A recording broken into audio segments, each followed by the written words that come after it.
কে এখানে কি বিক্রি করছে? কে সেখানে এখন বিক্রি করাটা আগে হয়ে গেল। ভগবানের কথা শুনুন, আমি কিন্তু সব থেকে পৃথিবীর বদমাস, কিন্তু আমি পৃথিবীর সব থেকে বদমাস, এটুকু সবাই শুনে রাখুন। আমি খুব চঞ্চল, কারণ আমি জানি কিভাবে মানুষের সেবা করতে হয়। দেখো একটা জিনিস, এত এত মানুষ আছে তো, তাদেরকে তো ম্যানেজমেন্ট করতে হয়। তাই আমি কি করি জানো, কারো কথা কিচ্ছু শুনি না। এক ভক্তের এত বড় পায়ে ঘা হয়েছিল, তখন সেই সময় এতটা কাদা, উনি নামবেন না, গজ নিয়ে এসে অপারেশন করতে পারে, আমি ঠেলে কাদার মধ্যে নামিয়ে দিয়েছি। 4 দিন পর পাশ হয়ে গেছে।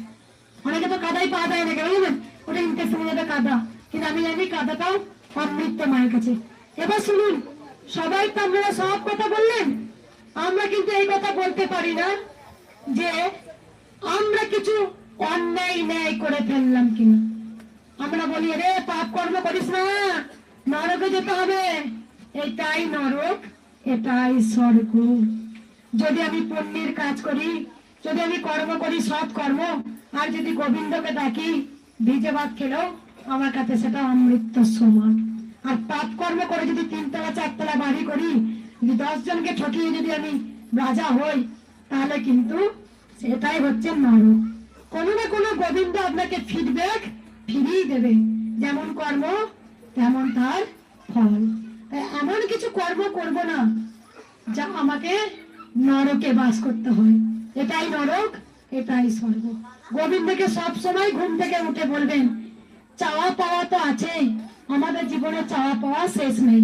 জন্ম যখন আছে, মৃত্যু আছে, সুখ যখন আছে, দুঃখ আছে, অন্ধকার যখন আছে, আলো আছে, আলো যখন আছে, অন্ধকার অনির্বার্য।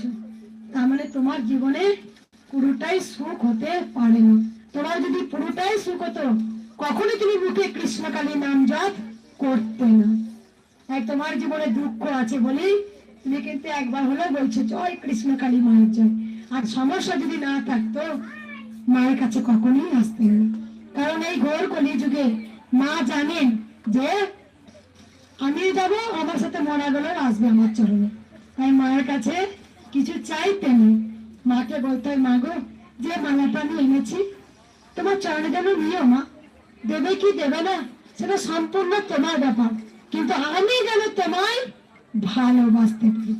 আমাদের মন কি বলে জানো বাবা, যদি কিছু না পাই, ধর গেলাম কিছু পেলাম না, দিল না, কৃষ্ণকালী মা নেই, এটাই বলি তো। আর পেলেই বলি আছে, ভীষণ জাগ্রত বলি তো।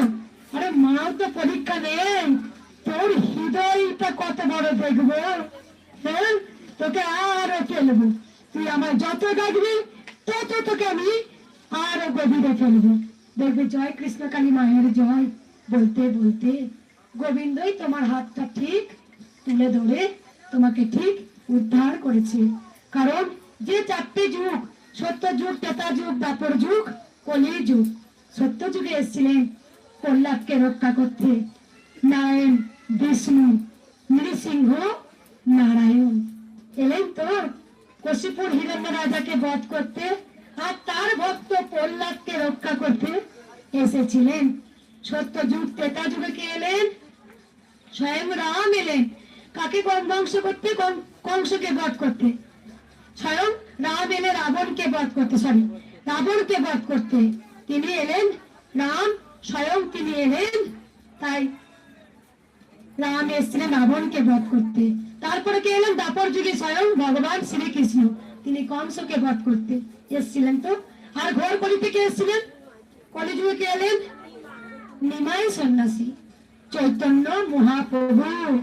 তাই জাগাই বাধায় হরিনাম বিলাতে দেবে না। কিছু কথা শুনুন, আপনারা আসবেন, টিস্যু ঠেকাবেন, যার যার চাহিদা এক বস্তার মধ্যে ভরে নিয়ে আসবো, আর কৃষ্ণকালী মাকে বস্তার মুখটা খুলে দেবো, দুই বলবো বস্তাতে যা নিয়ে এসছি সব পরিপূর্ণ করে দাও, এবার বস্তার মুখটা বেঁধে নিয়ে বাড়ি যাব। সেটা তো মুক্তি নয়। মুক্তি হচ্ছে আমাদের চেতনা, চৈতন্য, বিবেক, জ্ঞান, বুদ্ধি, ভক্তি, তাতেই মুক্তি। তাই ও চৈতন্যময়ী মা, ও আনন্দময়ী মা, তুমি আমায় চৈতন্য করে দাও মা। শুধু চাওয়া আর পাওয়া, গোবিন্দের সঙ্গে চাওয়া আর পাওয়া। চাইব দেবে, পূর্ণ হবে, আবার চাইবো আবার দেবে, আবার চাইবো আবার দেবে। কিন্তু আমরা কতটুকু মাকে চিনলাম অন্তর দিয়ে? যে আমায় দিচ্ছে, যে আমায় পৃথিবীতে পাঠালো, যার জন্য আমরা মনুষ্য রূপ ধারণ করলাম, কতটুকু আমরা গোবিন্দকে ডাকছি? কতটুকু? শুধু সকালটা হয় চাওয়া পাওয়া, চাওয়া পাওয়ার হিসেব গোবিন্দের সঙ্গে। আমরা প্রকৃত কেউ গোবিন্দকে ভালোবাসতে পারছি না।